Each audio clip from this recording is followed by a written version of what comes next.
Okay, good morning, participants. We are fortunate to have Dr. C.V. Jawahar with us this morning to deliver the lecture in the first session. Dr. C.V. Jawahar is an eminent scientist and academician of our time. Although Sir has a great name in the field and needs no introduction, but it is customary on such occasion to introduce the distinguished speaker to the audience. So I have great pleasure in recalling a few of the numerous achievements of Dr. Jawahar. Dr. C.V. Jawahar completed his PhD from IIT Kharagpur and is a professor at IIIT Hyderabad. Sir is also working as Dean Research and Development and Amazon Chair Professor. Dr. Jawahar is actively researching in the area of computer vision, machine learning, and multimedia system.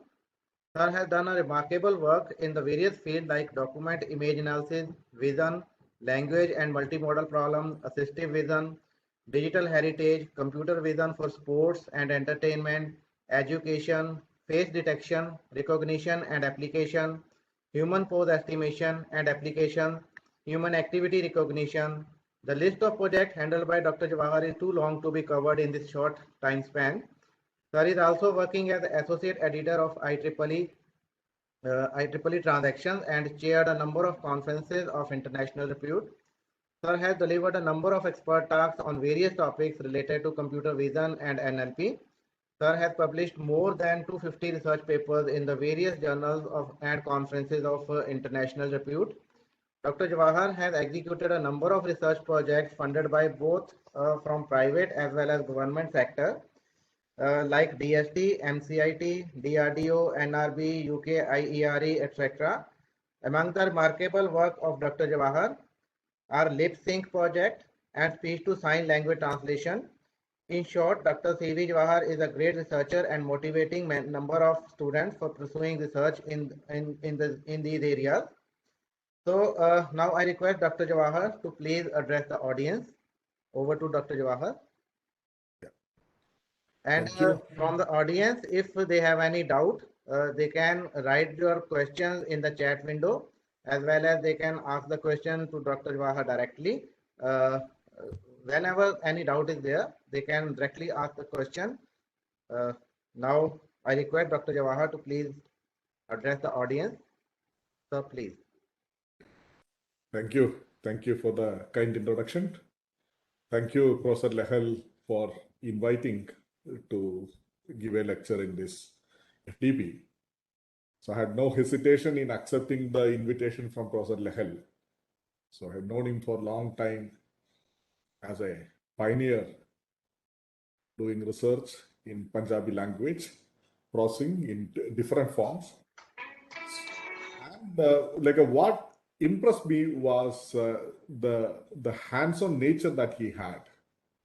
Say someone who could write code himself in such projects is something which is very remarkable, I felt, whenever I interacted with him. So, and I always wondered, so when I'm more like a computer vision person, I was thinking that, okay, look, my skills were limited to like a computer vision or image processing or visual scene understanding. And when I saw him more like a working on diverse spectrum of problems related to Punjabi language, whether it is text or image or signal or speech or anything. So very interesting,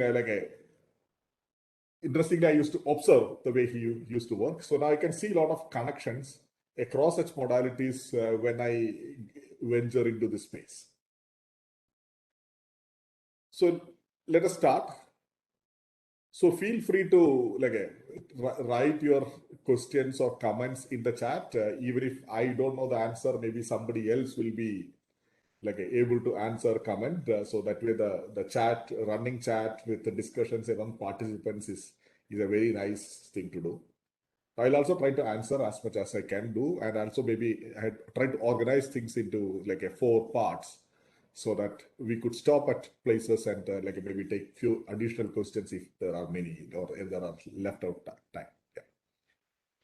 So the plan is to spend organize this lecture into 4 parts with approximately spending equal time on each of these 4. So to give you the background, so where we are today.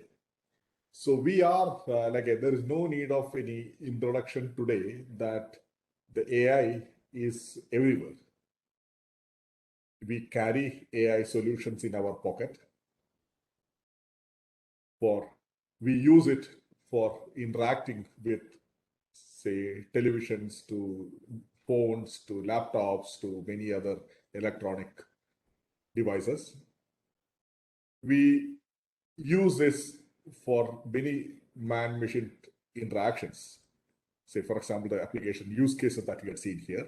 On the left-hand side, you also see the situation where we are able to understand an image, not as what it contains, what every pixel means, what is it. So it's a very, very fine level understanding with lot of papers, performances over benchmarks really systematically increasing, applications coming, funding getting improved, lot of interesting things that we had seen today. And there is no need of any introduction today, or there is no need to convince that this is the way world is today, and possibly this is going to continue for time.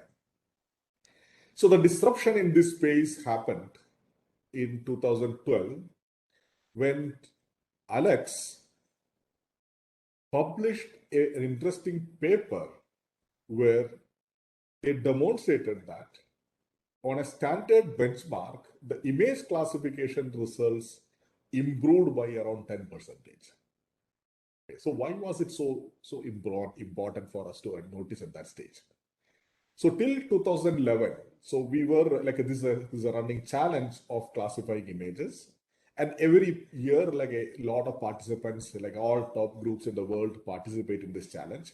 Every year, possibly, we improve the performance or the best performance till then by 1% or 0.5% style of thing. Very small percentage improvement we were doing for the last many years.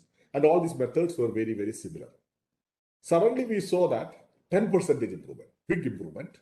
And the method was very different from what we have been using till 2011. And everybody had a close look at what really they did. The Professor Hinton's group. So they use convolutional neural networks to solve this problem. And it took possibly 2 or 3 more years for it to really stabilize, because a lot of people did not really believe these results. A lot of people were not convinced that they can reproduce these results.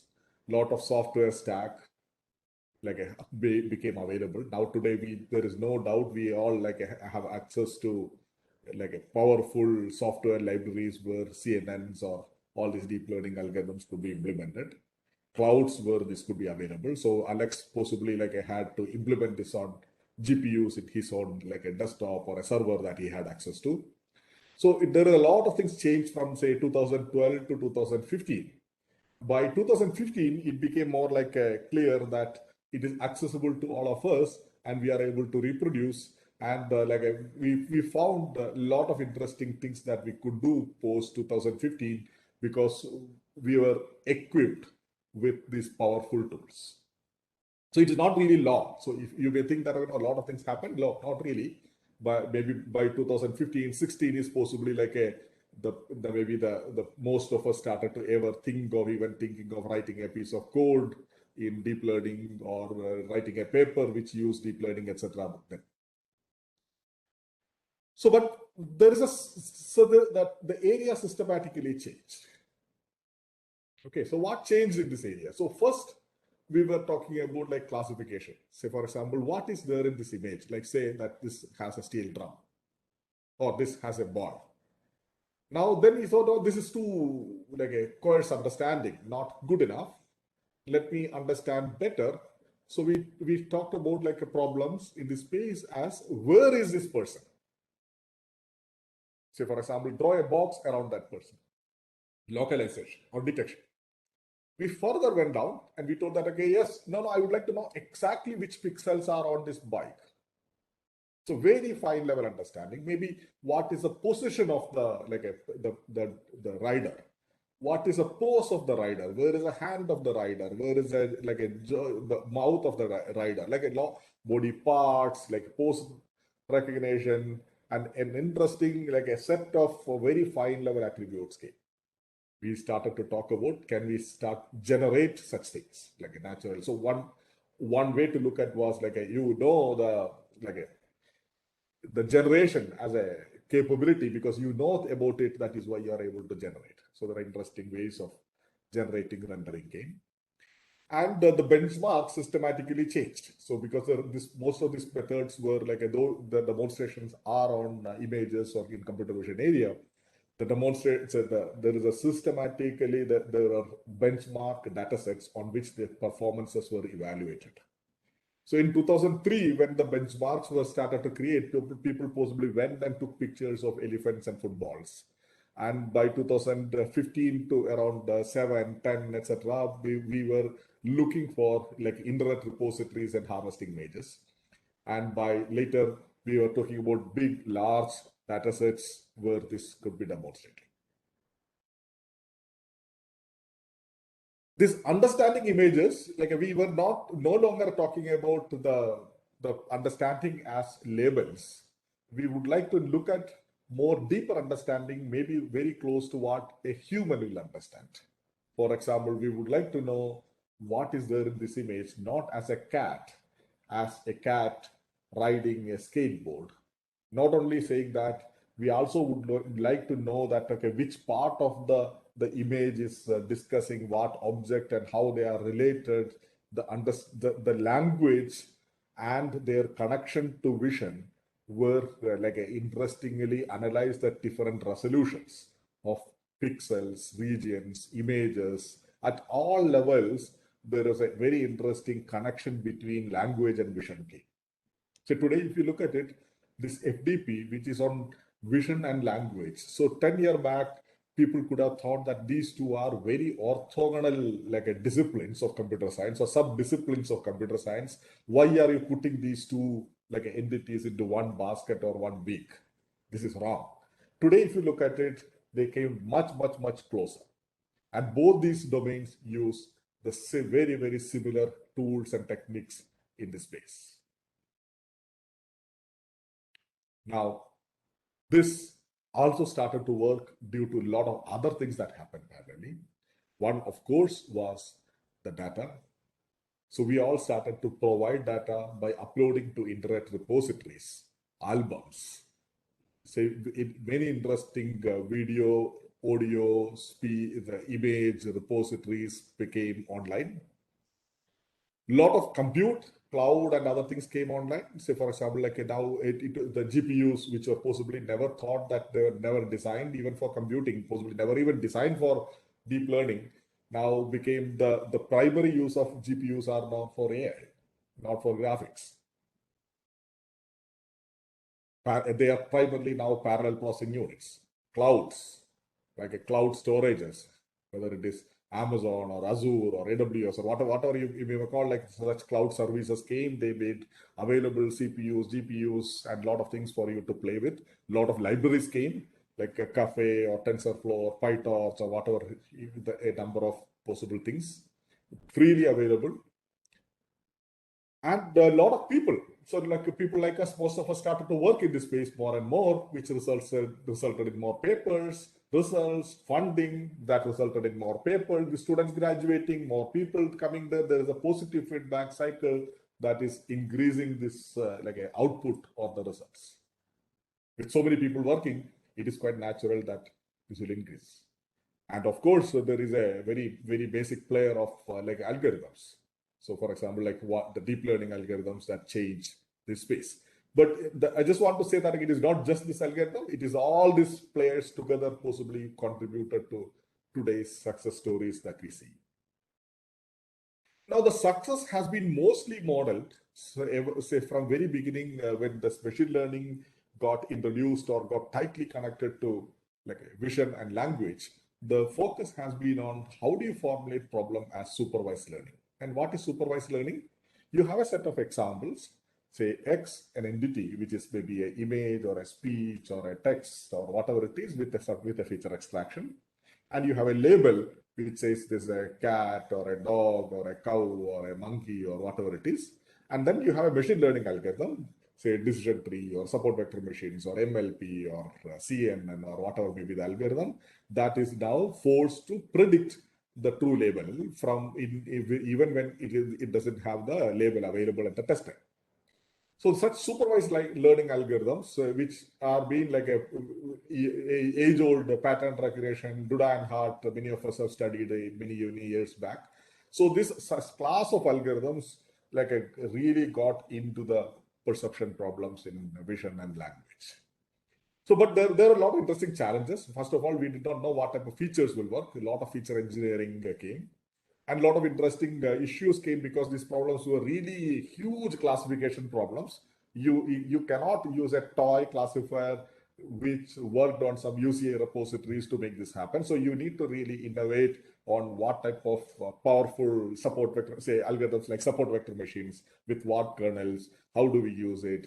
A lot of interesting training, test splits, validations, performance analysis, overfitting, regularizations. Lot of interesting machine learning keywords we understood in this area, and we understood how supervised learning could be done very reliably. So supervised learning was not the end of it. So supervised learning told us that, okay, look, you can you use this very effectively. Sir, so it's not audible. Can you please confirm I'm not audible? You are audible, sir. You are audible. Audible. Okay. You're audible, sir. Yeah, somebody possibly typed. Yeah, thank you. Yeah, maybe Swati, can you please check your micro speaker setting? Yeah. So when the supervised learning succeeded, so we reached a stage. Okay, if you want to now understand, so let us understand now as a different levels of abstraction. So today, if you want to start understanding and appreciating and modeling a problem using machine learning, so let's start with an assumption that supervised learning works. Okay, so what does it mean? If you have sufficiently large number of examples and reasonably good feature representations, you can build solutions with impressive performance.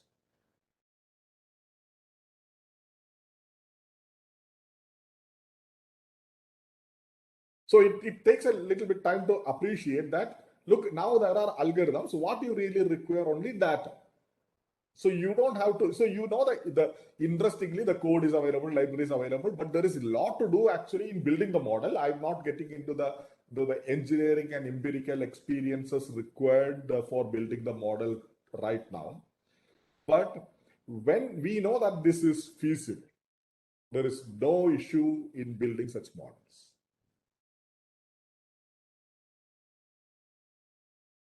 So we have to, maybe I'm a bit strong in making that statement, but I think when as a slightly higher level abstraction and thinking about what happens in this space, let us assume that this is working. And if you look at today's noise that we see, today's working solution that we see, today's a lot of industrial products that you see, most of them are driven by this supervised learning.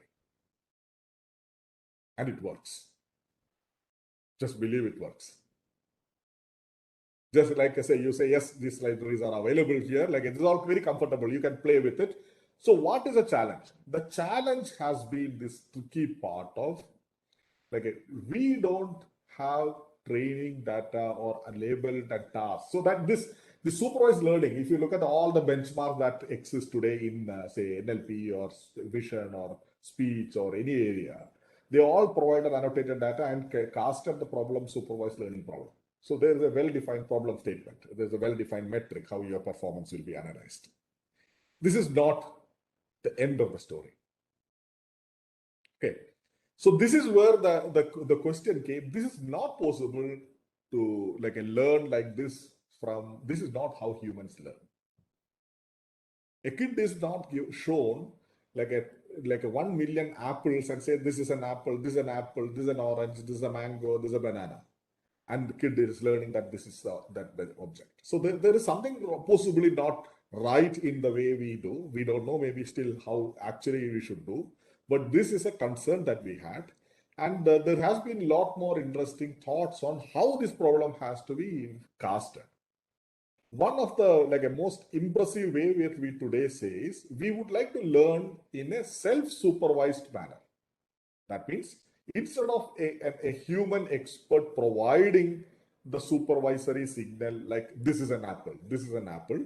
So we would like the data itself to provide that supervisory signal in some or other form. So this class of algorithms suddenly started to succeed in the last few years in many areas. So what they do is like we create some, so we look at there is a data has a structure. Now data has a structure. Say for example, think of a sentence. Take a sentence in say English or Gurumukhi or like a Hindi or any language that you prefer. That has a structure, and the structure or which comes from the grammar possibly or the language is a supervisory signal. Can we ever exploit that rather than looking at this as a bunch of or a bag of words? So this sort of ideas gave interesting viewpoint in which what type of like a, say things that we could take. Say for example, in the case of vision, can you use color as a way of like a harvesting for self-learning, say self-supervised learning? Spatial order, say what objects can be above, below, whatever it is in a natural image. Temporal order, like I say, if you look at a video, frames cannot be shuffled, and then you say, yes, this is a valid video, or associated sound, motion. So there are a lot of natural supervisory signals available in the data, in all forms of data. So people became smart in locating such like a natural supervision available in the data and harvesting it for learning at scale. So you are able to now learn from like a large quantity of multimedia data without a human sitting and labeling always. So the classical example we all know, the Word2Vec, which learned from sentences. So they just harvested or downloaded or like got a lot of sentences which were written by humans. And they created an interesting problem. So I delete one of the like a word in a sentence and ask you to predict what is that word. So very simple problem. So I take a sentence, I erase a word and ask you to predict it. If you are able to predict it, you're understanding the meaning of the sentence or words. And similarly, the equivalent may be like I take a picture and erase a portion and ask you to paint what is missing here as an artist. If you are able to do that, you have possibly understood what is in this image. And a number of such things like I say sequencing, ranks, relative positions, transformation, sound, and many other things suddenly like around 2015, 16, 17, so people just like exploited this space and build a lot of interesting like self-supervised learning like from huge unannotated data and building models which if as in the case you can see can be useful as a major backbone of any small supervised learning task, downstream task with extremely small amount of learning data. So you don't need like a tons of label data.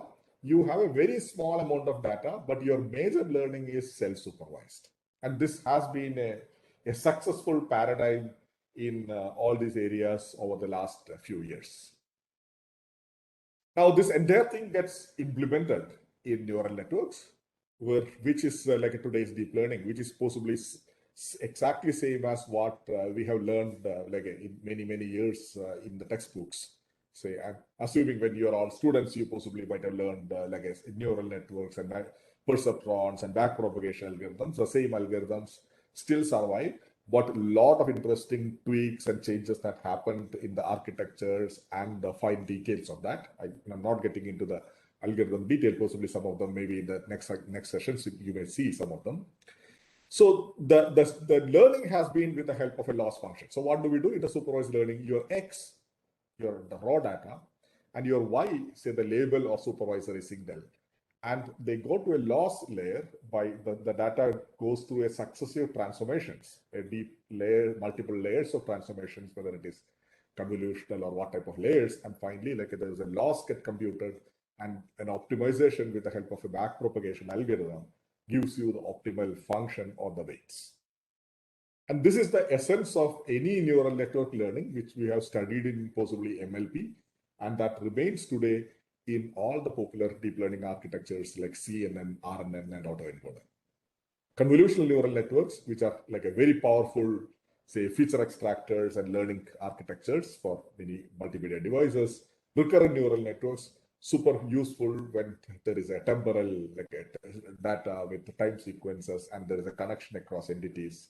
And autoencoder, which is a very, very elegant architecture in unsupervised manner.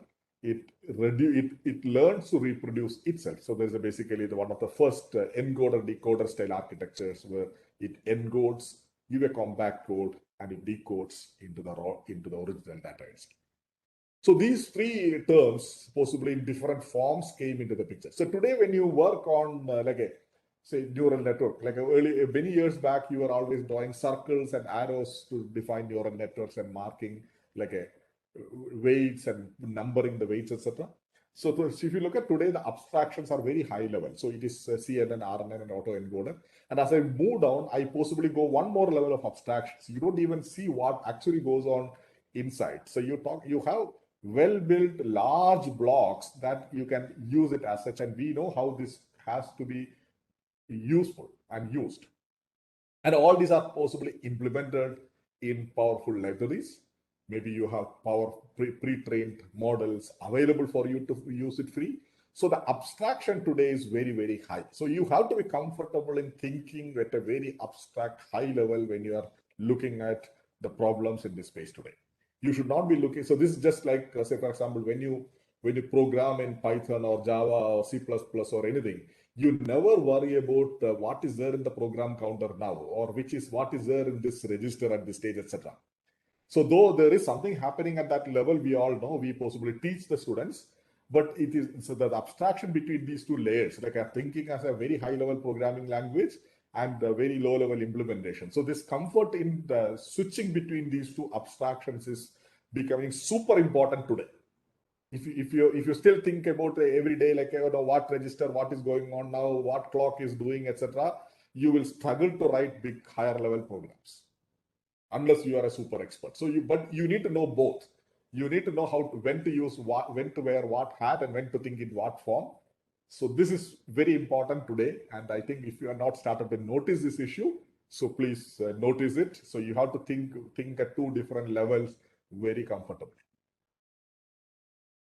So now, once you have such data-driven solutions, what is a general model? General model is learn from such data and evaluate on realistic data and report the result. So machine learning algorithms, like you learn from data, then how good is the performance? I evaluate on some, usually it's like a well-separated, kept away set, like on test set, and say that, oh, this is the approximate performance that you can get, which is statistically validated. And then you say that, oh, no, this is how it is. Like, so you don't guarantee 100% performance, a deterministic or correctness proof for it, and you say this is true only with certain percentage or certain probabilities. And this is also advantage and disadvantage, because now your solution is only as good as your data, which means if your data has bias or issues, you will get into issues associated with, say, fairness. Sometimes it doesn't work. Issues in generalization, all of them you will see, and we need of many examples. So this has been a concern. So I talked to you about the self-supervised learning paradigm, how that tried to address some part of the story. There are other things like a few shot learning, transfer learning, incremental learning, etc., which also tries to address it in some form. And is that supervised learning everything today? No, there is a wide variety of algorithm between, say, supervised and unsupervised. And I mentioned about self-supervised, but there are many more. And if you are interested in, please appreciate that. And then today's the many interesting research problems are in this space between the self-supervised and unsupervised.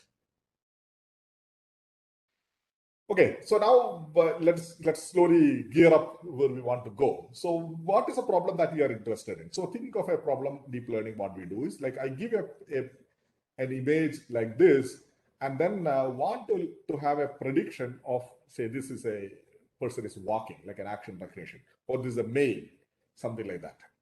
So what happens? I just shown here a picture. The left big rectangle here I have is is usually a convolutional architecture which does a lot of feature extraction. Then this the orange or whatever the reddish color box that I have, I don't know what color you see on your screen, is the box where the essence of it is understood. And then there is usually a classifier, a multi-class classifier, which says it's a walking or jumping or whatever it is, etc. So though you may do this as an end-to-end learning, people know that there are different stages of these architectures which are good for that. And you can actually use this learned essence of it for solving multiple tasks. It is not just for one action recognition or one gender classification. You can formulate the problem as, say, regression. And say that, okay, no, I would like to regression. It may be predicting like an age, or it may be predicting the location in some XY coordinate. So rather than a discrete set, it may be a continuous number or whatever it is. So it just produces, it's a different problem, but the basic architectures remain exactly the same. That's a beauty. And you can reuse the learned, like a network or a learned solution from one task for the other task to a great extent.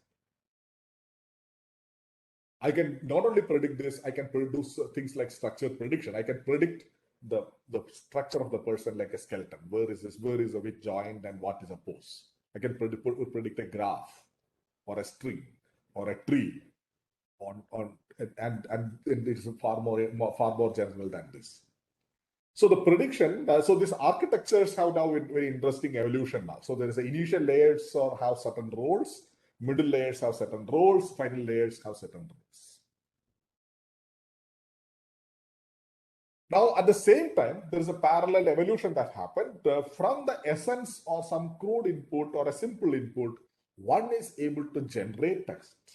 Say, for example, Karpathy was able to generate like Shakespeare, or generate some theorems and proofs like in algebraic geometry. Or GANs allowed us to generate nice images.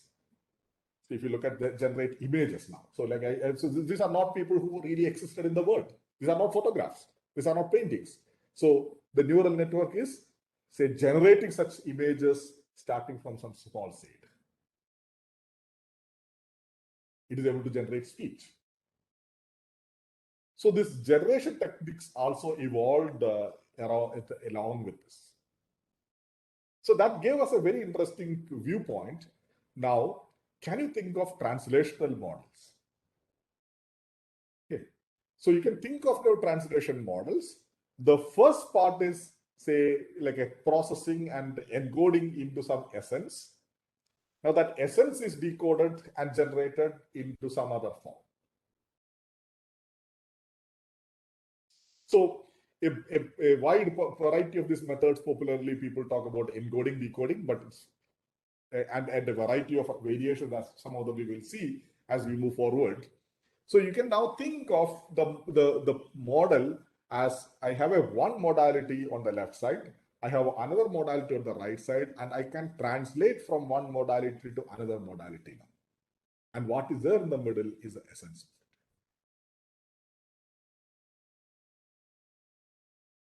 So here is an example.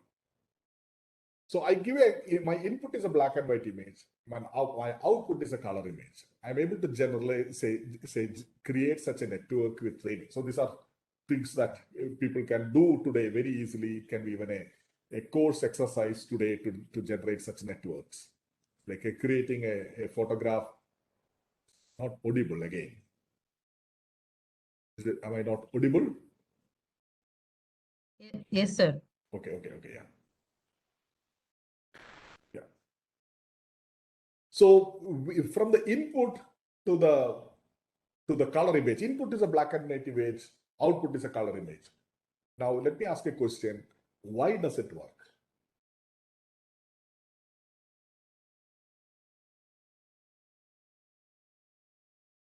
So this is working. This is working today. So you can give this as a question. Now, why is it working? Any answer? You can type, you can speak. Why is it working?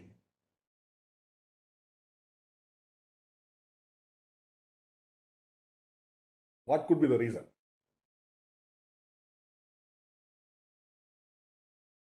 I hope I don't have to call out names like fact in a classroom. Yeah. Why is it working?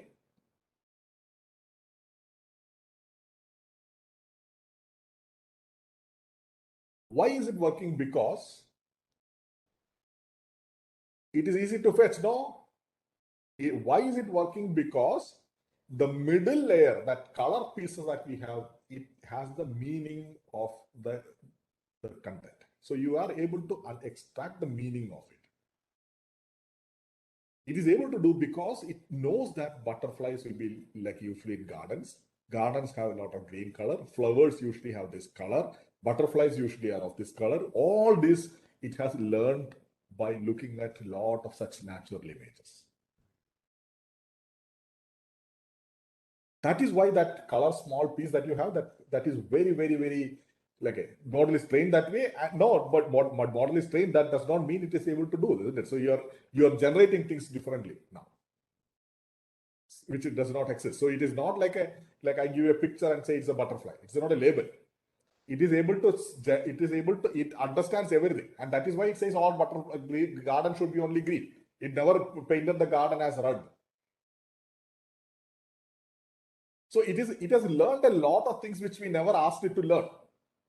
We never trained the network by saying, oh, garden has to be green, like flowers has to be yellow, butterflies has to have this color, this shade, etc. We never gave such training data. We gave training data, but it learned it. Now, not only this thing, I think you put your auto rickshaw, it will put in the right color of the auto rickshaw, because all the auto rickshaws usually paint like this. Or you put your black and white photograph, it will paint your shirt color, etc. with the typical designs that you see today. So this style of problems, and of course this can be harvested smartly by training data, by take a lot of color images and create the black and white rather than asking an artist to color the black and white image. So training data generation was a trick, and this is another example of a self-supervised learning where people use this sort of as a training methods to train models which can be useful for some other tasks. To summarize, so supervised learning has demonstrated the success. Now the deep learning architectures we had seen, and learning with the backpropagation, many directions for addressing practical issues like self-supervised learning, zero-shot learning, and many other things exist. And we know what are the real worries. It is not just a supervised learning. Supervised learning, if it works, what more and what is a practical issue we know. And strategy that work across modalities. So now towards the end of this first part, we saw that the way things work now is you can translate from one modality to another modality with such, say, networks or such solutions.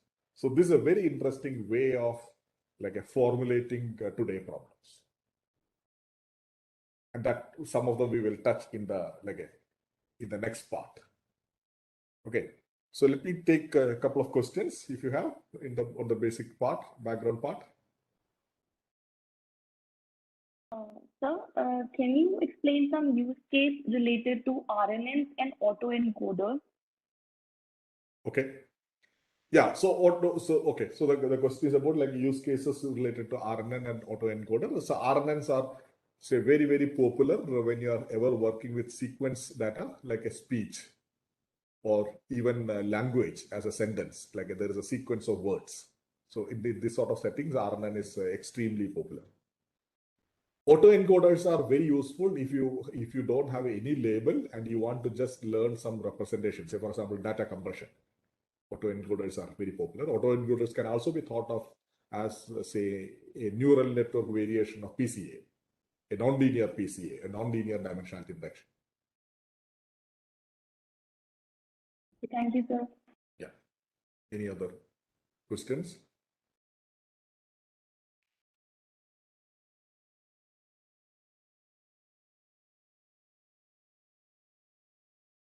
How visual audio text modalities process deep learning as audio text modality processing deep learning as PDF. Okay, I hope some of them maybe in this part will become a little bit more clear. We are going to touch these modalities in this part more, this translational models. How do they work? We'll see in this part.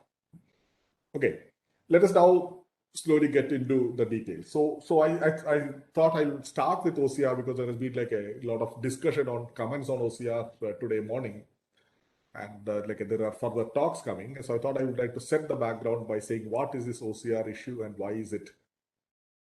Again, is it, am I not audible or is there any issue with the audio? No, sir, you are very much audible. Yeah.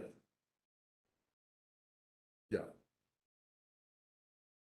There are people who say, some people say audible, some people say not audible. I'm not sure what can be the problem. You are audible, but the level of audio is low. Is it better now? Yeah. Is it better? Okay. I believe like there may be some audio issue with some of these participants. It's not, they are talking about not audible. Sir, I found in system you are not audible, sir, but in mobile you are very much audible. My God. I don't know what can I do for that. Yeah. Yes, sir. We like this. Participants are requested to raise the volume of their audio system, Yes, please do that. Yeah. or they should use the earphone.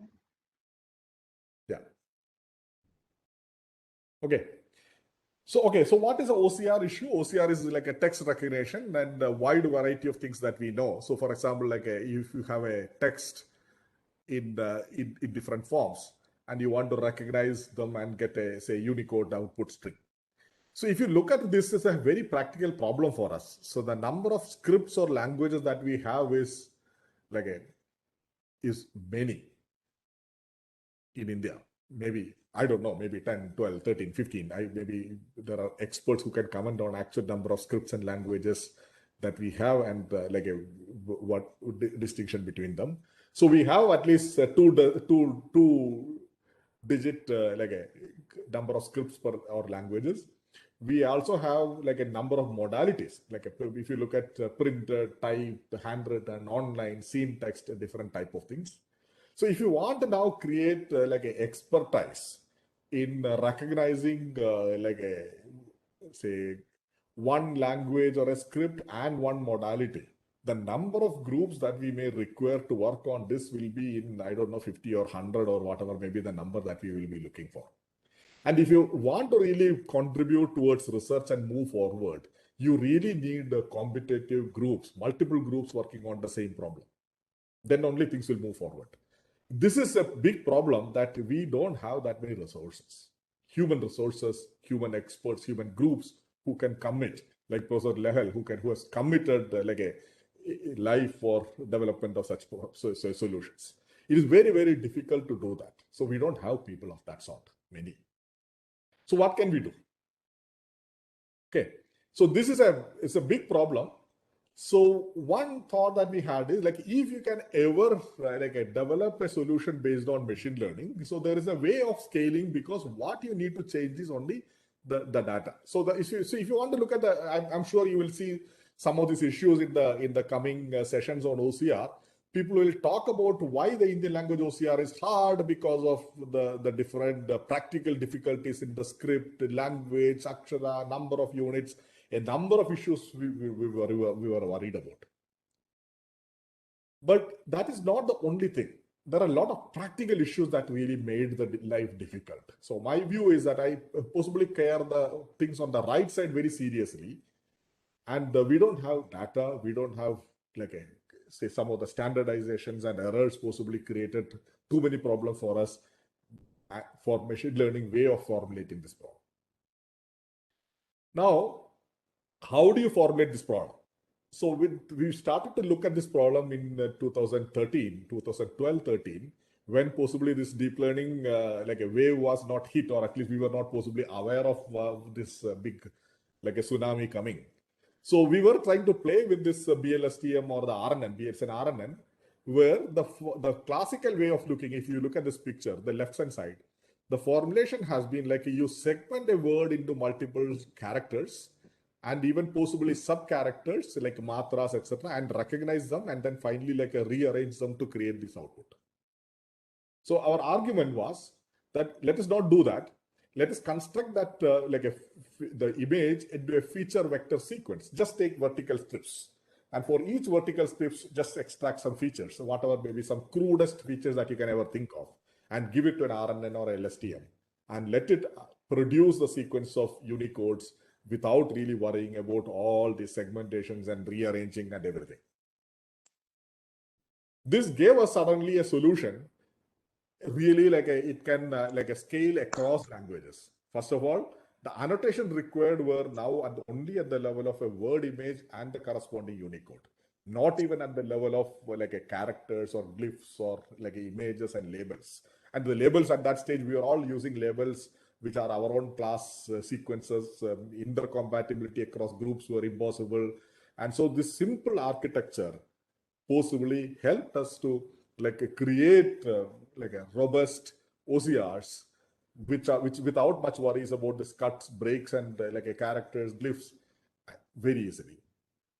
And not only that, we could just scale this to a number of languages very easily. So all the we were testing that say some training number. So here, for example, the training data had around 1.5 thousand or say 1,500 pages, or 50, so, yeah, and 3.5K pages, and testing. And if this is possibly at the level of words. Now, if you remove this word constraint and do an automatic segmentation, maybe a 1% error will be there. And this is at the level of character accuracy. I don't have the word accuracy here. Word accuracy will be somewhat lower than this. And this worked beautifully and scaled and provided a baseline system for all these language with this.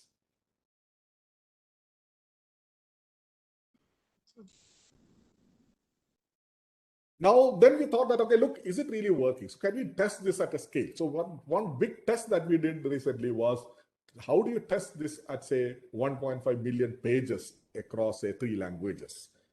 So here is so to do that, so it is not something as simple as just take this word recognizer and plug it there. So you need to have a lot more interesting extensions. So with a lot of extensions and improvements are possible today with, say, for example, what's the role of synthetic data? What are the role of, say, pre-training? And what are the machine learning tricks that you can use for improving transfer of knowledge? And a number of such machine learning tricks were used in improving in recognition and both printed and some handwriting. I'll also show you some handwriting data.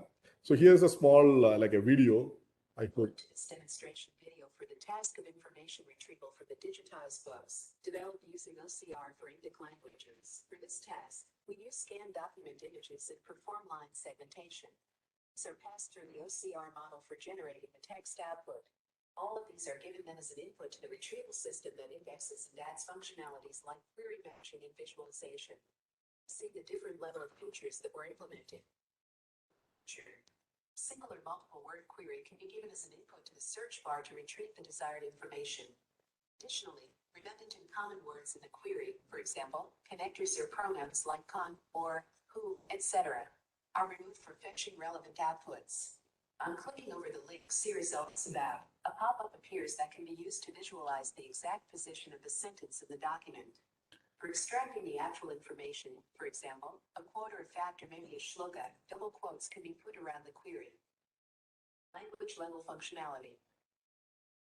Transliteration has been added to make the system more operational. Desired language can be selected from the drop-down menu, and the alphabets of the input text will be converted in the chosen language. Additionally, multiple language search is also added. OCR model used here addresses and identifies multiple languages, and the appropriate results are extracted when multilingual queries are searched, for example, religious scriptures with more than one language scripts within them. So the feature is relevance and visualization. Relevant results are generated for the search, where the output with the highest occurrences of the keywords are displayed on the top, and the ones with the lower occurrences on the bottom. Increasing number of hits. As a result, its position also moves to the top. Retrieval of the captions present in dispersed texts using the OCR model that can handle different font styles, sizes, and blurring text in a document is another add-on. Okay, so the problem that we are addressing here is your raw data is an image, you have an OCR, it creates text or it creates text in some form. So it can do interesting ways of creating text, alternate text, multiple text, and index it. And when the query comes, you work on such noisy text and retrieve the original data for the user by localizing. So for say the books that are scanned and possibly like OCR friendly or OCR not friendly, like we have a hope now we can provide information access. Welcome. So the similar the recognition models were also now extended for say handwriting. So very recently, we have a data set for almost all popular Indian scripts, say 10 Indian scripts. So we have a 100K approximately words annotated written by multiple writers, and a baseline handwriting recognition for all these languages is now available with reasonably good accuracy. So what it says is that, okay, look, when you have such data, this provides you a good starting point. And the model, the training model, the architectures possibly scale across.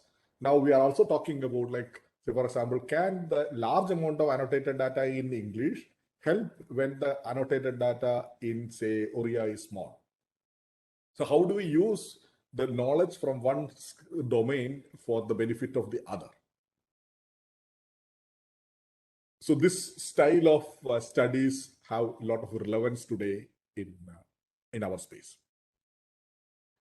The story has been same in machine translation too. So if you look at this sort of encoder decoder models are very popular in machine translation using machine learning or the deep learning, where if you have a sentence in one language, it encodes and creates an essence or a symbol, or which is an essence or a meaning that is decoded into a new language. And if you look at today's successful machine translation systems, including Google's, Facebook, and all of them use this sort of an architecture in some or other form. Now, when you do that, so this area also has got a lot of things like a sequence-to-sequence style of models to attention, subword, back translation, transformers, unsupervised. A number of keywords have evolved, and they were all still showing super great result for Western languages where there is a lot of data. Well, if you look at Indian languages, our data is very limited. Even with so we may know what is required, but it is not easy to create that many annotated pairs of sentences. So one way to look at this, some of them could be addressed is with machine learning, say for example, transfer learning and other things.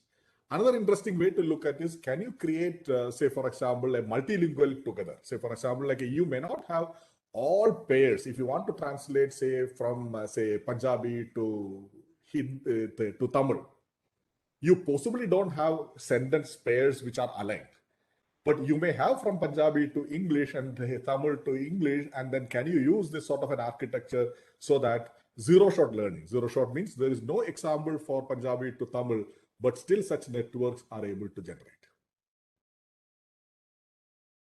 And so how do you create solutions when there is a data scarcity and it is possibly not even feasible to think of all pairs, millions of sentences aligned at this stage?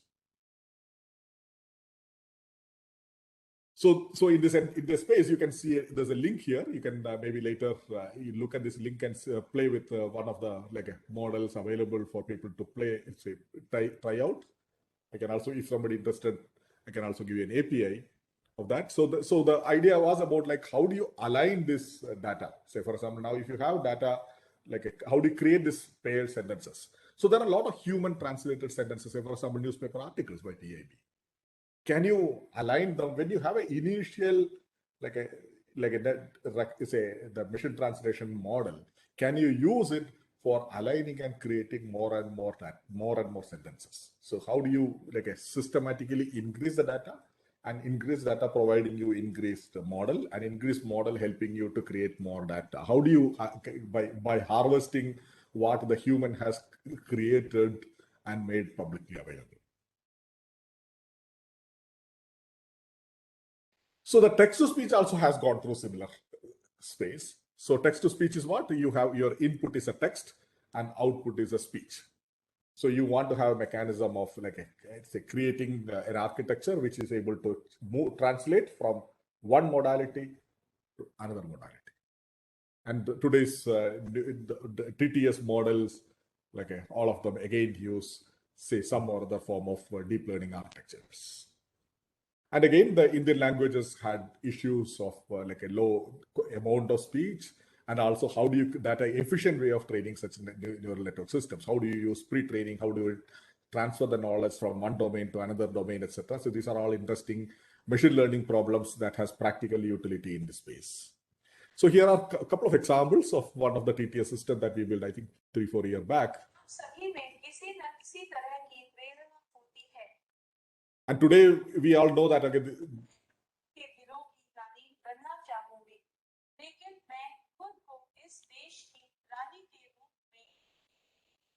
So you can look at some of these say examples as generated by TTS, and this data is available, and you can play with the public say the neural network models and generate say to your specific language or to maybe a TTS for your voice is possible to generate. So is this only the so the classical examples of OCR, MT, speech we saw? Now is that the only thing? No. So can we look at slightly more broader space of these languages? So here's an example of from a group from Oxford. So that looked into, can this lips be read? Say for example, by looking at the lips, can you say what is there in what this person is speaking?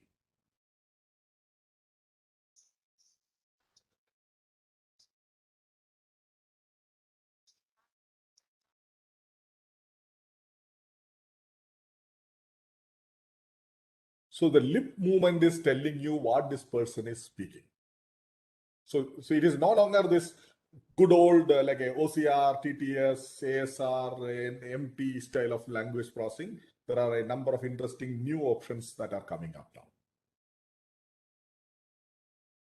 You can search in silent videos now. So we saw the search in when the OCR is not ready, you can still enable search. Similarly, when there is no speech, but still there is a big video, I can type a query or I can give a visual example and ask to say retrieve video clips which contain that.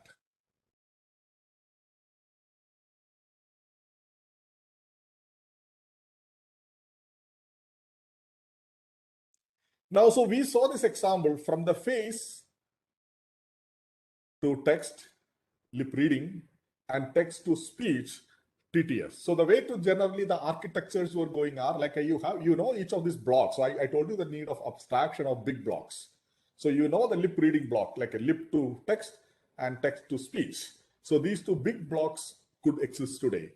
Now it's then quite natural to ask a question that, okay, why do I have to ever go through a intermediate modality? Can I go directly from one modality to another modality? Is it possible to translate from, say, in this way? So here's so the question is so if I have a silent, say, lip video, by looking at the lips, can I say what the speech is doing? So there's an encoder, which is looking at the vision part or the face part or the lip part.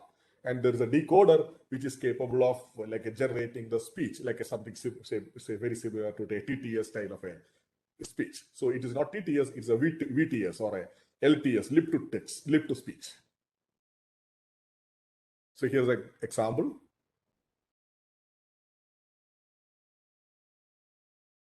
Are present at 1 atmospheric pressure. If there's a concentration in 1 mole, and solids are present in state. So with that in mind, which of these is a plot of standard state? The speech you just heard is completely generated by reading the lip movements of the speaker. Tackle the task with lip-to-speech synthesis in unconstrained settings for the first time. In this video, showcase our results of our sequence-to-sequence approach for this task.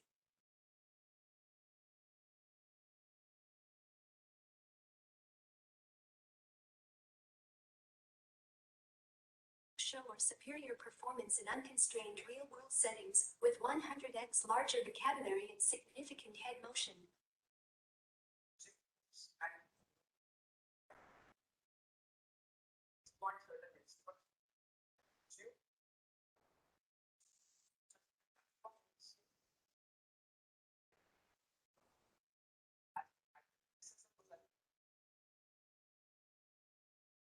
the audio of these videos are not audible.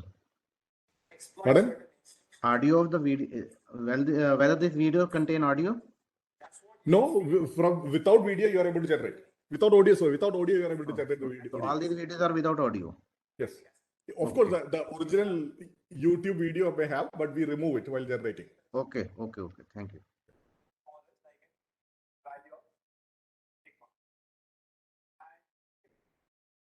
Transpose P is equal to 1. So this is the actual speech. Smallest eigenvalue of sigma. To unconstrained single speaker lip-to-speech results. We also show results on multi-speaker word level lip-to-speech. So I'll move forward. So this is another example. So where we saw that the modalities, like I say, you lip to speech directly, or vision to speech, not text to speech. So it is so that in this space now, if you want to create the strategy has been how to use the self-supervised signal. So there are a lot of videos where there is a speech available, lip movement available, and how this can be harvested for learning the transfer from one another without a human sitting and annotating and providing an explicit signal. The data provides supervisory signal. Now, from this analysis, can we now synthesize? So the reverse question is now interesting to see. So since I know that whenever there is a speech, there is also lip movement, I'm able to learn an association between these two. Now, can I transfer this to new situations? So for example, this association of there's a face, speech, and there's a decoder, which is able to generate that. How do we use that? So here's an example. So the input is a single picture and a speech. All my troubles seem so far away. Life looks as though they're here to stay. And model takes in a face identity image, a target pose image, and a speech segment. The embedded representations of these inputs are used by the face decoder to generate a lip-sync face image in the target pose. We also employ. So this now shows that, okay, look, with like a speech and face, now you can generate a lip-synced video sequence itself. So there is a slightly improved version of this called Wave to Lip is also available now. Not only that, you can also now talk about, say, sign language. So another like a very interesting modality to bring into the space. So if you look at the earlier work in this space, people talk about, say, the gloves to sign language recognition, text to sign language recognition. Now we would like to look at some stage, can you directly move from speech to sign language? So when I'm speaking, can it have an avatar which is going to generate such a sign language? Or if my input is a sign language video or sign language video, can I create now a corresponding, say, talking face, a natural looking talking face? So when I'm unable to speak, but I can have my face creating a natural speaking way to express my feelings or communication. So these are some of the very recent attempts. It's still in the initial phases of our research. Yes, part of it is ISL. Yes, one part is ISL. Yeah. So here is so remember that these are all still a very initial phases. Fans were extremely heartbroken. 17. Many fans were extremely heartbroken. So there's a lot more to go. These are the opening up some of these possibilities for creating such things. So we also know that sometimes this stickman to natural figure, there is another set of work that possibly can get connected. Or things like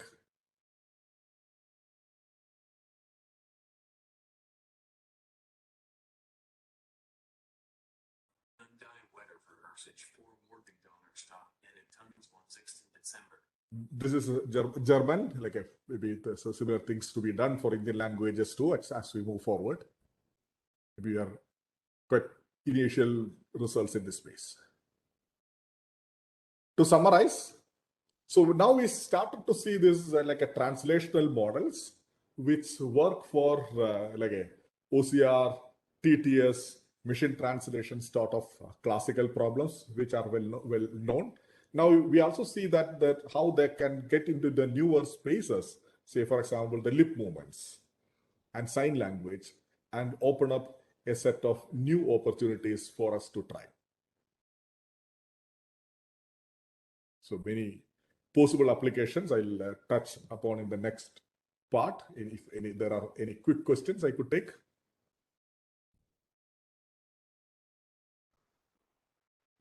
Sir, is it Indian Sign Language that you are using, or One of the work using is Indian language, yeah, Indian Sign Language. Sir, is it will it include all the gestures that are required for Indian Sign Language for communicating with deaf? Can you repeat the question? Yeah, will it be covering all the gestures that are required for communicating with deaf people? You mean the vocabulary? Vocabulary we can say, but gestures. Yeah. Yes. So remember, at the end of the day, like in OCR, now we are no longer looking at these glyphs and characters. You're looking at a much higher levels of inputs, isn't it? So whatever is naturally required, it all can be covered there. So if you want to bring the parallelism between this OCR, how did we break this need of character segmentation for OCRing? The same thing will apply in the sign language. Okay, wonderful, sir. Thank you very much.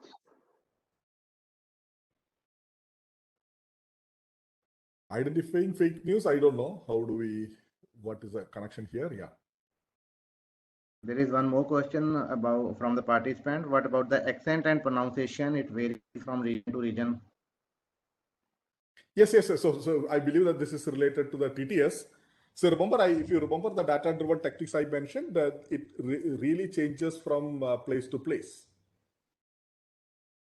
Okay, so what does it mean is so if your training data is from one style of Hindi, your TTS is going to be that style of Hindi. So you have to. That's a beauty and limitation of data-driven models.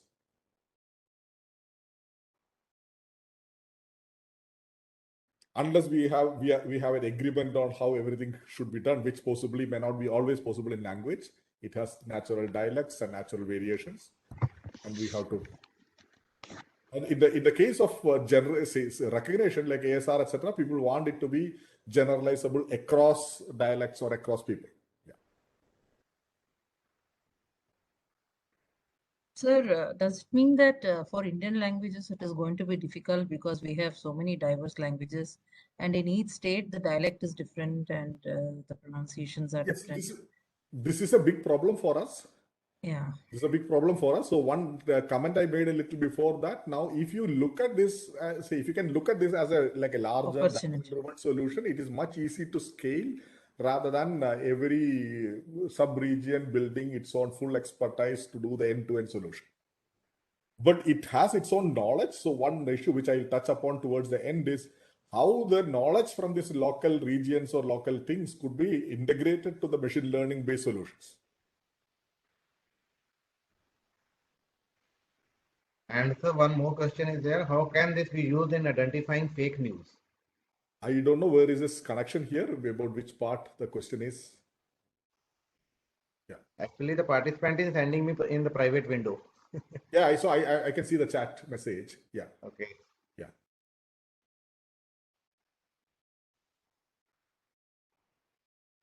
Okay. So thank you. So now let me move forward. How are we doing on time? Yeah, fine. Okay. So now let us. So we saw let me just recap what we did in the first part. We talked about the background of say for example, today's AI, machine learning, how the large building blocks of machine learning gets built with neural networks. Then build a solution that can show translation. So this abstraction of large blocks is what we did. In the second part, we took and discussed about some of the use cases or examples in how such solutions could be, what are the practical issues when you try to apply that on, say, problems like OCR, TTS, or MT. and especially for Indian languages, and what type of like a hacks or improvements or what type of machine learning algorithms or ideas could be brought in for strengthening and addressing some of this. Then we also opened up saying that, look, it is not just this traditional 3 modalities that we know, or traditional 3 or 4 language processing tasks that we have. There are a number of interesting language processing tasks that are emerging, and this is possibly the way this is going to come closer and closer as we move forward. That's where we ended the part 2. Now let us look at part 3, where now these bits and pieces could be available here and there. Now what can you do better, or what can you do differently? So here's an example. So now if you want to talk about now, say for example, like a speech-to-speech translation now. So you can think of like there is a automatic speech recognition, there is a machine translation, there is a TTS. So there are 3 stages you can think of. Like there is now you are seeing blocks which are at a much higher like a scale, or a big blocks that you are able to see. So each of them could be big block with maybe in research of decades of research by different groups might have given us powerful tools. Now you are able to think of like a speech in one language getting translated to speech in another language. Indeed, there are a number of engineering issues that will come. Now, is it going to be real time? What is the lag? What type of delays this will introduce? Where is what going to happen? Like all those sort of issues will come. Let us worry about that not at this level. So we are still looking for like where this world is heading, or what AI or what this area can disrupt. Okay. So speech in language L1 to get translated to speech, say in a new language. So you see this pipeline of like a speech recognition, MT, and TTS. Now we can also think of like if you have more specific things like say face itself. So we all now moved away from this like a voice call to video call. I think that particularly this pandemic has also trained all of us to do video calls now. So we know video calls and we know how to speak to people in a more natural setting. And when you do that, you also need this issue of the lip movements doing some play in both the encoder as well as in decoder. It could do. So here is an example now. So let me get into this specific thing. So now, given texts in different languages, we can get the corresponding talking face videos. If these texts are from a different language, we can use neural machine translation models to translate them into the desired target language. Furthermore, if the input is given as speech instead of text, we can even recognize this text using existing ASR systems. We are now ready to translate a talking face video in one language into a talking face video in another language. Here is a demo of how 2 people can, in the future, interact over a video call, even though they do not have a common language. We have a male speaker who knows only Hindi and a lady who knows only English. In their phones, both of them see a face-to-face translated video of the other person. क्या आप जानते हैं कि मैं वास्तव में कौन सी भाषा बोल रहा हूँ? Do you know which language I am actually speaking? You are speaking in Hindi, but I can see you speaking in English. आप हिंदी में बोल रहे हैं, लेकिन मैं आपको अंग्रेजी में बोलते हुए देख सकता हूँ. मैं भी आपको हिंदी में बात करते हुए देख रहा हूँ. I also see you speaking in Hindi.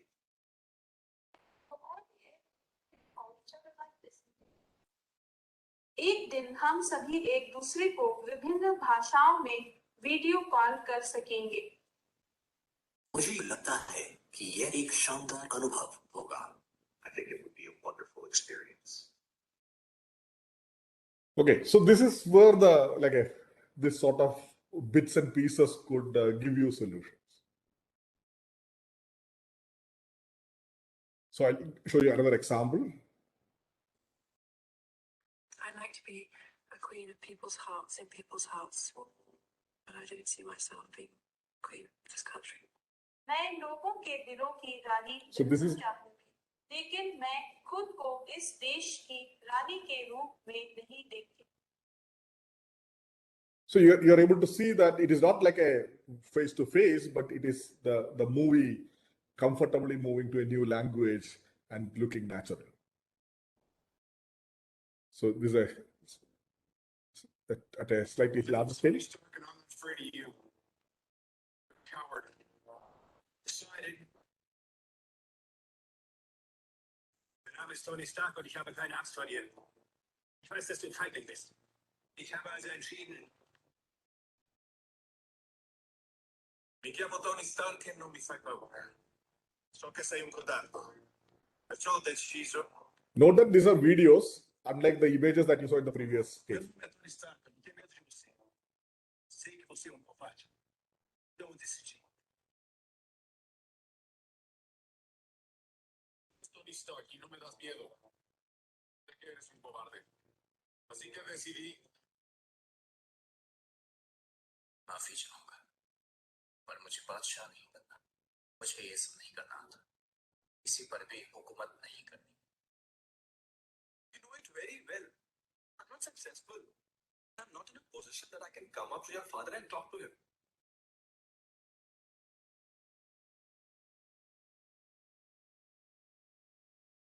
So the global guru of machine learning bewegt sich aufgrund des Aufkommens des tiefen Lernens sehr schnell. Und zum Beispiel verwenden selbstfahrende Autos sie jetzt, um eine Vielzahl von Dingen zu erledigen. Go around. Wait for my call. So it is not just the translation. So the pieces have applications in like animations, creating things across like new languages, etc. So we are asked this question now. So what do we know now? We know, given the speech, we are able to generate the lip movement.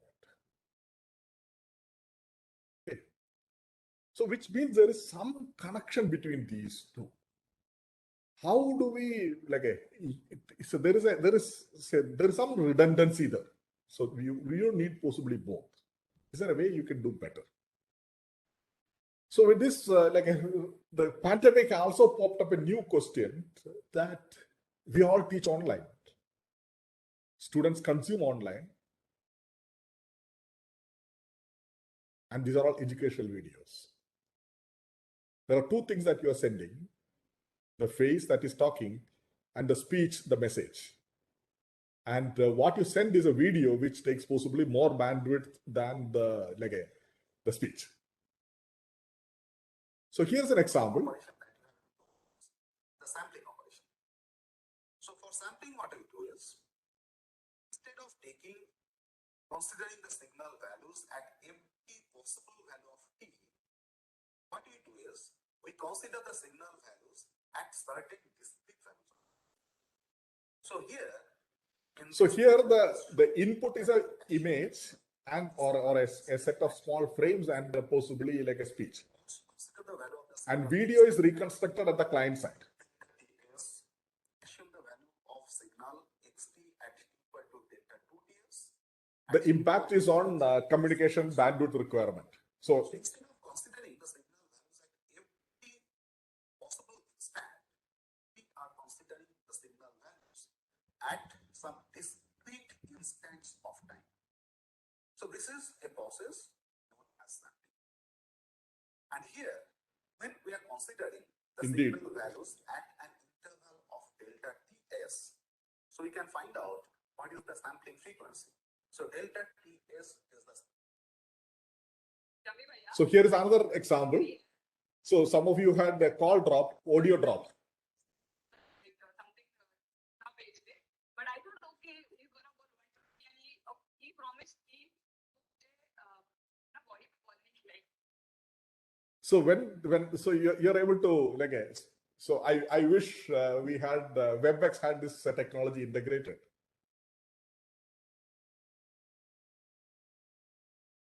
So it is able to fill things.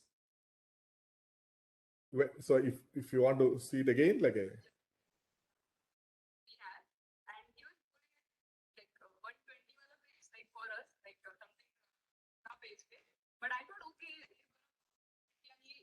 so you're able to generate this.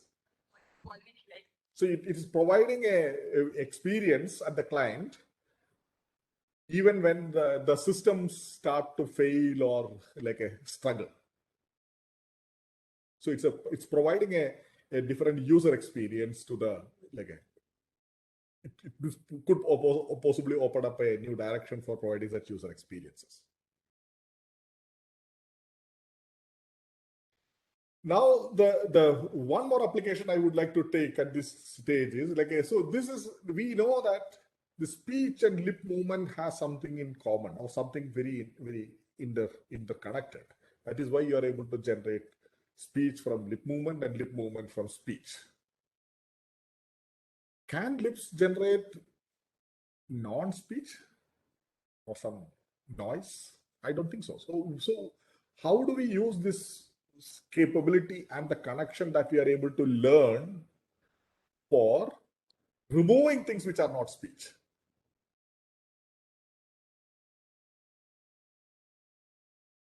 Okay. So what does it mean? So for example, like if you have an audio sequence and you want to denoise it, you want to remove things which are not noise, and what we do is we look at what are the things and remember, we don't need even a visual stream, so we could even create a pseudo visual stream. So we take only the audio part and see what part is like a lip generatable or whatever it is, some loosely speaking, like a lip generatable, and use this information to remove this non-speech components from the noise. So here is an example. We quickly link up with the other fighter jets, providing what's called armed overwatch to 600 French ground troops patrolling below. We quickly link up with the other fighter jets, providing what's called armed overwatch to 600 French ground troops patrolling below. Okay, so the first part of it is the original video, and you see that beyond the speech there is a lot of background noise. To 600 French ground troops patrolling below. We quickly link up with the other. And now we retain speech, we remove the rest of it. To 600 French ground troops patrolling below.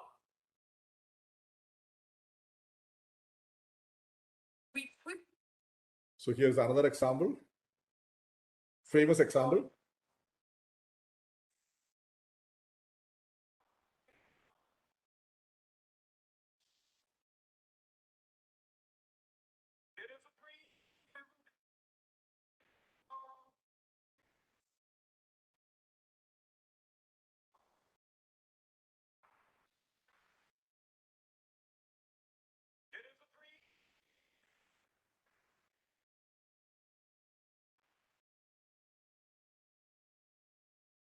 So you are able to remove the non-speech component, maybe some historic videos, maybe noisy, say bloggers and such people who speak in the noisy settings. How do you remove the rest of it and make a better quality, because you are able to use the capability or the relationship between the speech and the lips. And remember, this could be done on pure video stream, even if we don't have visual stream, because what we need is, what we are using here is a pseudo visual stream. This issue, I'll let There's another video. Putin add what he'd like to. On the first issue, it's not for me to comment on the visit of Madame Le Pen in March. So it's a very important in many countries, including in India, possibly, providing messages in different languages, important messages, and how that can be done in a very natural setting. So this now opens up this sort of in many interesting applications. It opens up, say for example, a number of assistive applications where the modality transfer could be critical. Say for example, you are handicapped and you would like to look at another modality where you are more comfortable for communication, for interaction, for living in this around, or where you're handicapped because you have a handicap in a language. A language transfer could be critical.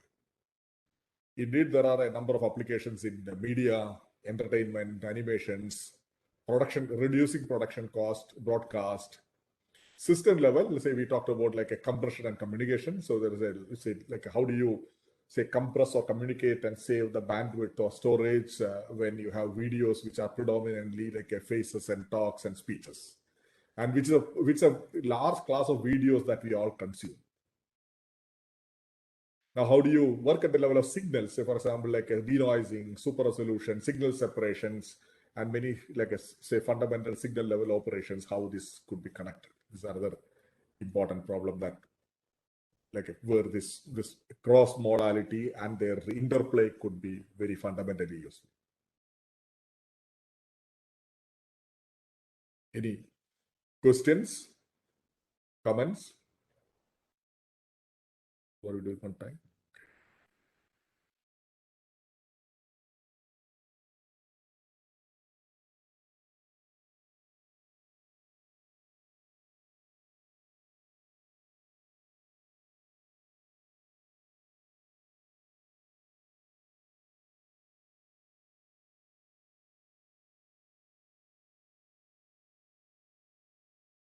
Okay, so there's a question somebody asked a question on like how do you working on record identification of official documents by tagging and scan documents? Yes, so you can scan documents you could recognize and create a noisy text version, including multiple like OCR outputs, and that you can use for indexing. So your index need not be visible to the user or the person who is querying or using, and your delivery could be still the scan document, even if it is noisy, the OCR is noisy. So the machine learning will be important in creating the recognizer. Any other question? Thank you, Lehel, for comments. Attendance, I don't know how it is taken care. Maybe the organizers may be able to give answer.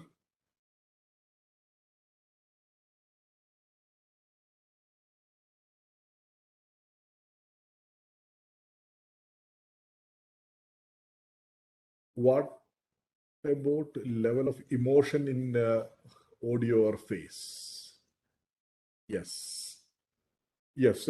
I think it's a very important issue. So there are a few issues that are still missing. So for example, like you're right, very right. One is emotion side of things. So we have some initial thoughts on some of these issues, but we don't have an answer. So emotion is an issue. There are many other issues. For example, you may see when you do the translation type of examples, you're the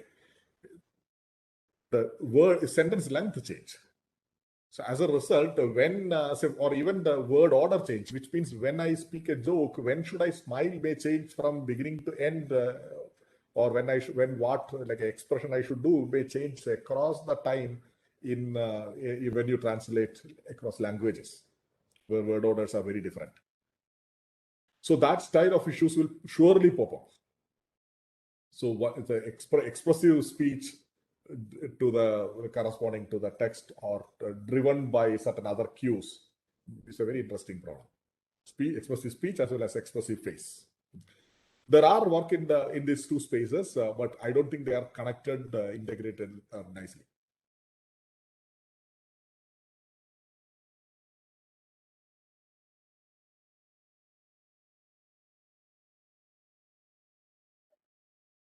Yeah, thank you.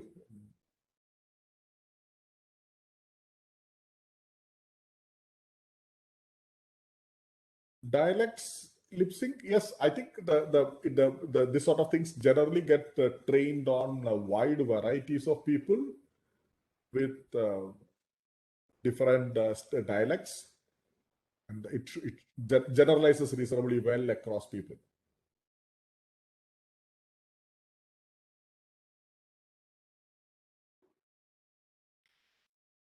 Okay, so we are working on a facial expression generation for Indian Sign Language, and how this multimodal can help in that area.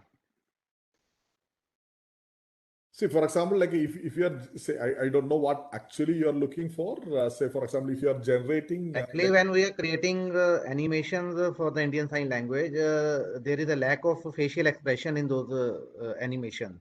So we want to put the expressions also. So shall we start from the actual videos and try. Will it work? So there are a lot of work on like a factorizing. So this sort of works. What people talk about is like if when you have a face, can you change the expressions? So there are a lot of interesting work in that space. So you may want to look at before you connect to the sign language, just understand how to play with a little bit, a few months on how the expression transfer happens today in face like a generation.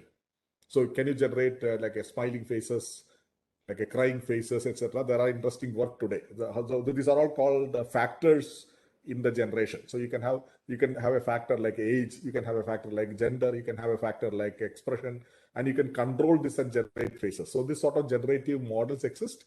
So you may want to look at some of them and then play with it before you connect to the sign language. Thank you, sir. Thank you. So any other question from the So now let me go.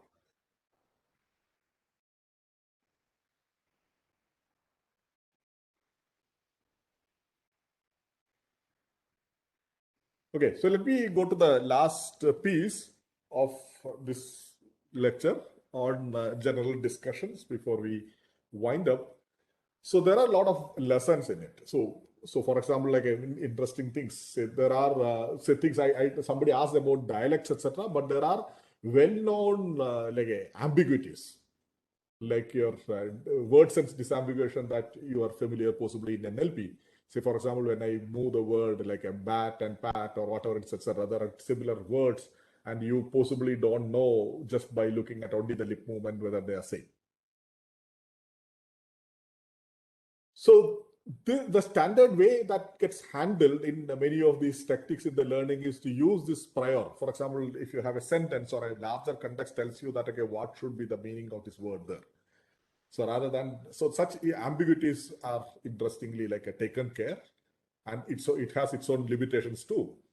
And role of data in learning, data alone yields acceptable results, but there is possibly lot more things which can be done beyond this for further improvement. So there is a unreasonable effectiveness of data now. So it just works. So you give tons of like a video, tons of like a data, annotated or raw data. We are able to learn from it and provides us. What does it take?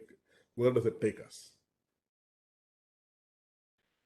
So there are many implications. So first of all, for I think Indian language or many of us, this has a lot of implications. For example, we have a lot of variations and we have lack of researchers and lack of resources.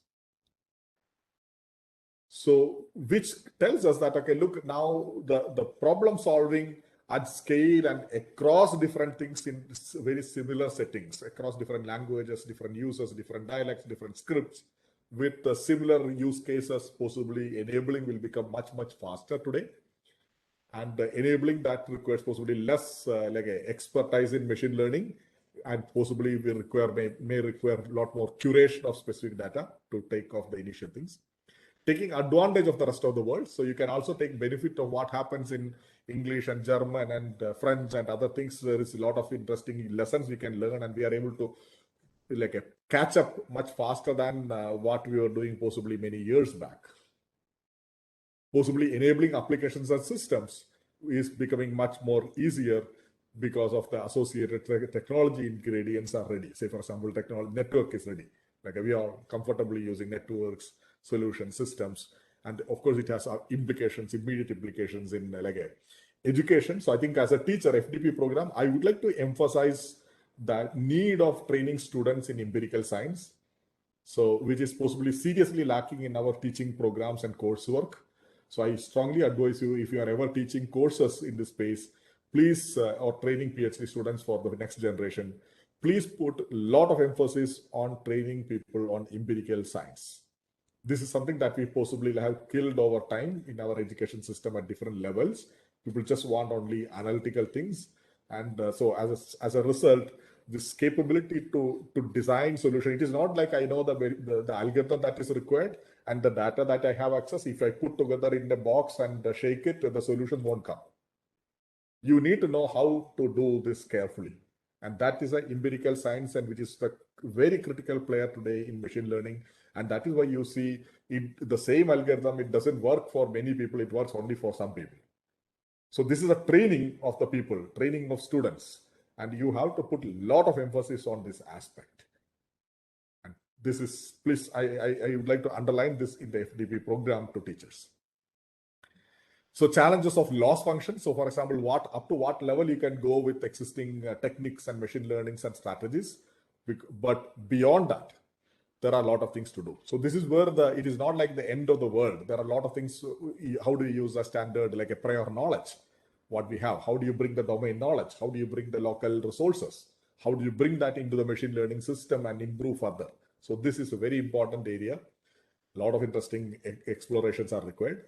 Failure modes, analyzing self-diagnosis, explainability, interpretability, these sort of issues are important, and they are getting like attention in the larger AI. But in many of these specific applications too, they have their own repercussions. They will all surface into this space a few years from now. Say another thing is like a human-in-the-loop systems. So if you look at the solutions, many of them we talked about are fully automatic. You don't have to be. You can have a human in the loop for creating resources, data, enabling things. So how do you build an AI system with a human in the system with minimal and systematically reduce the human effort, and wherever human need to take over, how human can coexist with AI systems. So this may be very important direction to explore, and how much data can help. So though the slogan has been data is helping, but there may be limitations. We want to know what data helps and know the limitations of the systems. Fuse knowledge. How do you bring the knowledge and fuse in this? Indian language solutions are near the verge of usability now. If you look at it in many areas, we start to see small working solutions coming up, small demos coming up. I think this is going to get into the market very soon with a lot of effort from government, a lot of effort from researchers, a lot of effort from industry, startups. I think we are almost a space where almost ready to see this breakthrough in Indian languages. And this is like a convergence of vision, language, and speech in a way. So you see, but I think there is a more than that. So I believe like maybe the future of the language is also like a multi-modal. It is not just one modality. There are different modalities of communication, exchanges of information, and the algorithms and approaches are to be intercompatible, translating across modalities. Is that translation only mean the content or essence translation? There are more things to translate, as we saw today, and some discussion that we had. Lessons and path ahead. So we talked about this part, like for example, a driving speech, and it can generate and create a lot of interesting applications. You can also have a content available, and that can be translated and delivered to users in different languages, in different formats, different modality.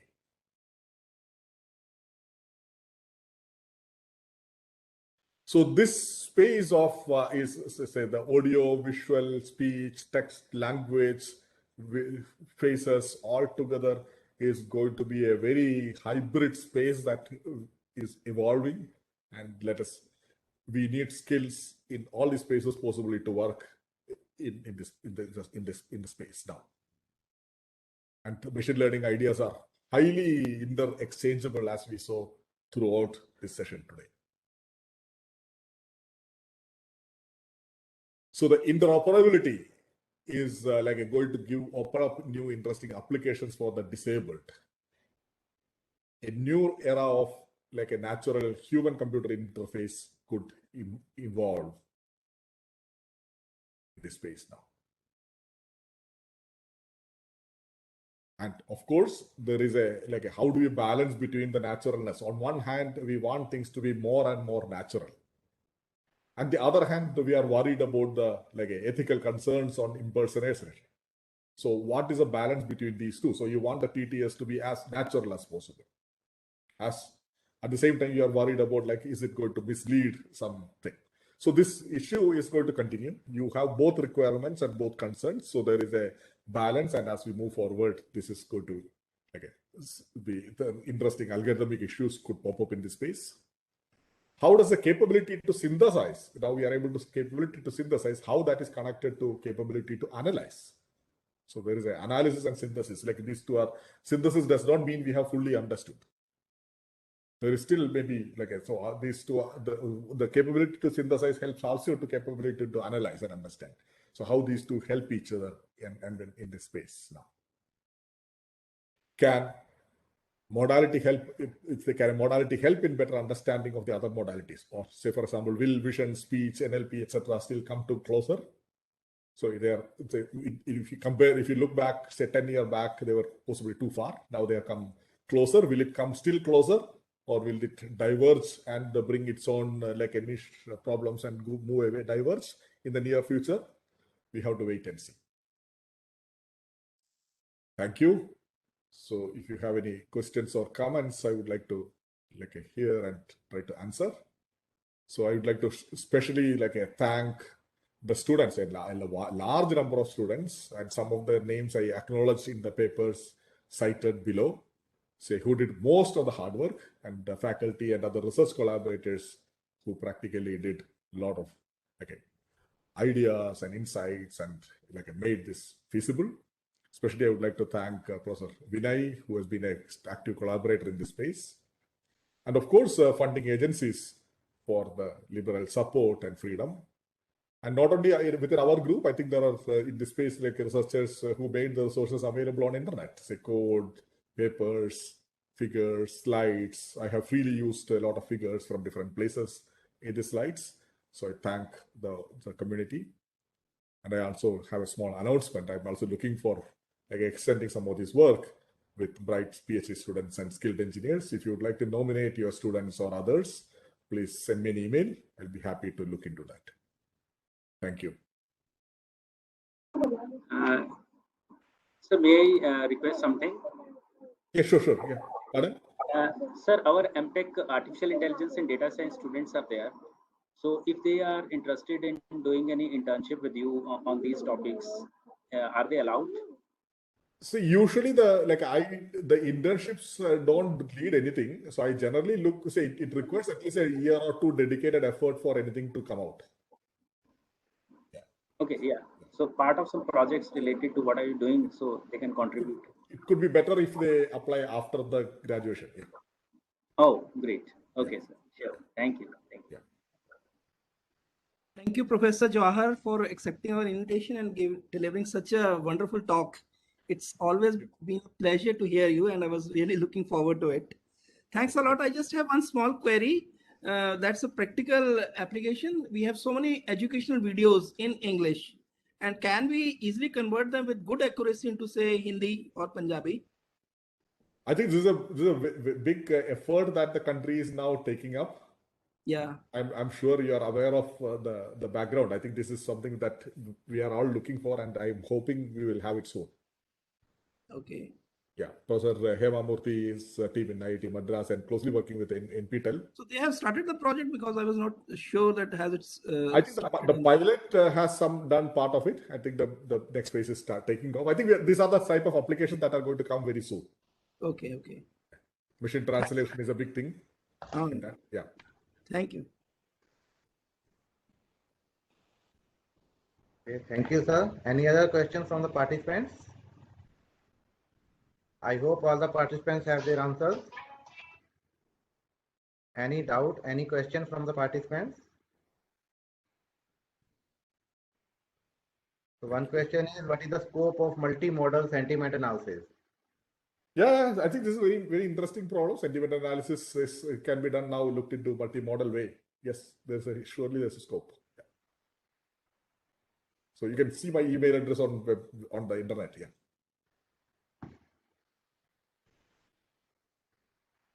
Okay, thank you, sir. I hope all the participants have their answers for their queries. Thank you, sir, for this wonderful session. You have nicely explained the role of a neural network in various image vision tasks. The topic you touched in your talk will definitely induce in the researcher the urge to explore more and help them to understand the practical aspect of the problem. In fact, I must say that you have opened the doors for the participants and pointed them toward the opportunities waiting for them. Thank you, sir. Thanks once again for this wonderful session and giving us an excellent start. Thank you very much. Thank you. Thank you for inviting and giving this opportunity. Thank you.